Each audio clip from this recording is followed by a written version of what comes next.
They're called lazy, entitled, indisciplined, and irresponsible. And they're often berated by the seniors in the workplace for wanting too much too soon and always complaining and whining about the work they're given. They're seen as wanting far too much pay than their skills and ability warrant. Yes, this is how my generation and those even younger than me brand Gen Z: entitled, lazy, irresponsible, incompetent. For everyone who says this, I have three words: just shut up. Pardon my French, but Gen Z has every reason to be the way they are, to demand higher pay and less work, to demand a work-life balance that our generation ended up sacrificing. Perhaps I'm a bit more militantly defensive about this generation because I have two daughters who belong to Gen Z. But I want you, if you're of my generation, to watch this video and reconsider your position, to have more empathy for this particular younger generation, because they have much tougher lives than we ever had. To start with, Gen Z is used to a much better lifestyle than we had at their age, and if you think that has spoilt them, then they are not to blame for it. You and I are. Let me point the finger first at myself. My parents were both university teachers, typical middle class people who put much more stock in learning and culture than in making money. Remember, I grew up in the 70s and 80s. I remember that in the mid 1980s, my mother developed high blood pressure and a doctor recommended that we get an air conditioner. Now, do remember that only the very rich had ACs back then. So this was going to be a major purchase for our family. When it came, it was switched on at specific periods of the day, late afternoon when it was very hot in the summer, and at night. Every evening during the summer, my sister and I used to carry our bedclothes to my parents' bedroom and make our bed on the carpet on the floor. The entire family slept in one room.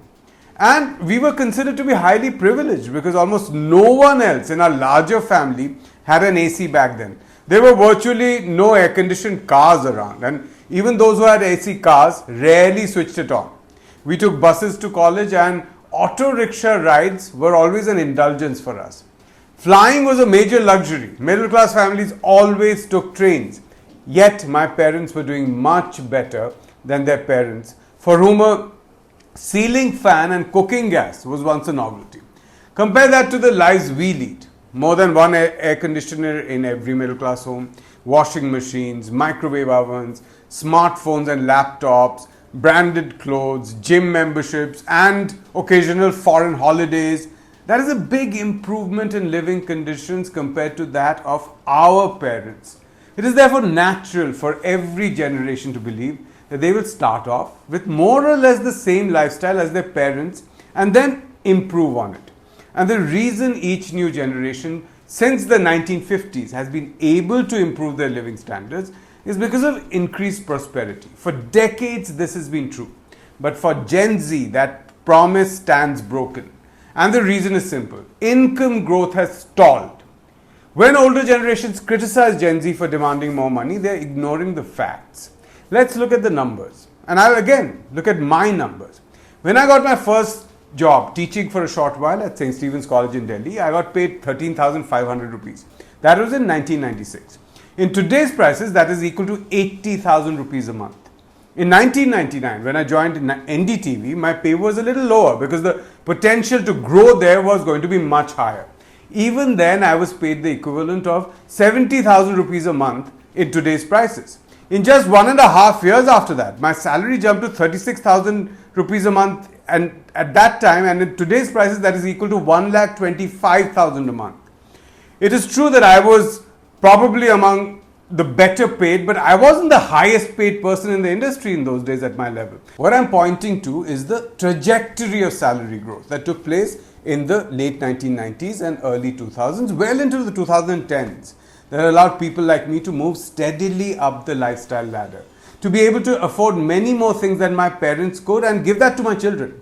Mind you, this was at a time when the overall standard of living of India's upper middle class was much lower than what it is today.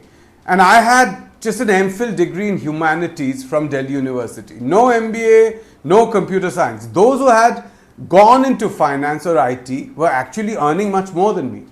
Now, how much is a Gen Z fresher being offered now? 25 to 30,000 a month, if they're lucky. And in most cases, it is much lower. even when they've gone to a business school and got an MBA degree. Not only have salaries stayed flat for the last 10 years, but in real inflation adjusted terms, Gen Z start pay is about half of what it was 25 years ago.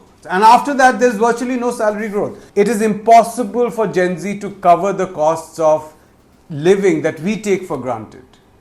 Take rented apartments, for instance. In 2002, when we rented our apartment for the first time, we got a decent 2-bedroom flat for 10,000 rupees in a Tony part of South Delhi. Today, that same flat in that same place fetches a rent of 90,000. Now, we could have also bought a house back then on EMI. In 2002, you could buy a 3-bedroom apartment in one of the fancier condominiums in Gurgaon for 40 to 50 lakh rupees, which in today's prices is between 1.6 to 2 crore. Today in 2025, that same house costs 6.5 to 7 crore. So let's recap. Gen Z is earning less than half of what we did, while their rent is more than double and the cost of buying a home is 3 to 4 times higher. We had a trajectory. We knew that working hard would give us a shot at earning much, much more. For Gen Z, that ladder is gone. The math just doesn't work anymore. The reason they're being paid much less than we were, even after they've spent 3-4 years at their job, is because the white-collar job market has been so terrible for the past 10 years. And that is what makes working conditions 10 times worse than what you and I faced when we started. Yes, some of you watching this today might have horror stories of terrible bosses back then, but for most people, the workplace was better than what it is today. This is simply because when there are many jobs around, bosses have to be nice to hold on to their employees. When the job market is bad, then they can push around subordinates as much as they want. And the employees will have to accept it because they have nowhere else to go. Of course, this is true not just for Gen Z employees, it is true for all white-collar employees. In fact, in one of my videos for the Quint, I pointed to surveys that speak of extreme toxicity in Indian workplaces. I'm putting a link here and in the description. Do check it out if you want to. Gen Z is being paid pennies, given excess work, and then we have the nerve to call them entitled for speaking up. And the great irony is that it is we who trained them to speak up. We raised them much more liberally. We gave them the right to choose, the right to question our decision. Unlike many in our generation who were, trained to kowtow to authority, they were trained not to accept injustice. And now, suddenly, we want them to set that liberal training aside the moment they enter the workplace. No, Gen Z workers will not sit back and quietly accept a toxic boss giving them work at 11 at night and then asking it to be completed by 8 in the morning. They will not accept the HR person telling them that the leave they had applied for 3 months in advance has been cancelled at the last minute. Our generation accepted it because we knew working harder will give us a shot at earning much more, right? We knew that if we proved ourselves, there were jobs waiting outside, competitors ever ready to poach us for higher pay. For Gen Z, there is no such payoff at all. Finally, let's talk about our constant complaint about how incompetent these Gen Z youngsters are. They have no ability to concentrate on work. Yes, they have low attention spans because they've grown up in a world of reels and shorts. There are 20 distractions around them on multiple screens all the time. But isn't that true for us as well? When was the last time you sat down to read a difficult book or watch a slow-paced, award-winning movie without being tempted to check your phone? It is very easy to blame the young for scrolling through reels all the time when we actually spend just as much time doing exactly the same. But there's a deeper reason why all of us are afflicted by this. For the past 2 decades, we are the ones who devalued thinking. We are the ones who have undermined the pursuit of knowledge for its own sake. Through our own lives, we set the example for our children that only things that make money are worth doing. We have valorized the rich. The industrialist has become our hero, not the scientist, not the artist, not the filmmaker, not the writer. So our children, Generation Z, did exactly what we taught them to do. They focused on the straight and narrow, aspiring only to do professional courses and looking down on everything else that might not be that lucrative. And now in the world of AI, this is turning out to be an absolute disaster. AI can easily do most of what these vocational courses teach. The only people who will thrive now are those with a wider range of knowledge, reading and understanding. The very useless skills we told our children not to pursue, that is what is becoming important. If we perform better at work than our Gen Z juniors, it's only because we had the luxury of learning at our job, when there used to be a higher bench strength around us who could pick up our slack. Gen Z employees have to perform in much tighter and leaner shifts. So Gen Z kids know the score. They know they will probably not earn more than their parents, nor have a better lifestyle. They might not even be able to maintain the same lifestyle.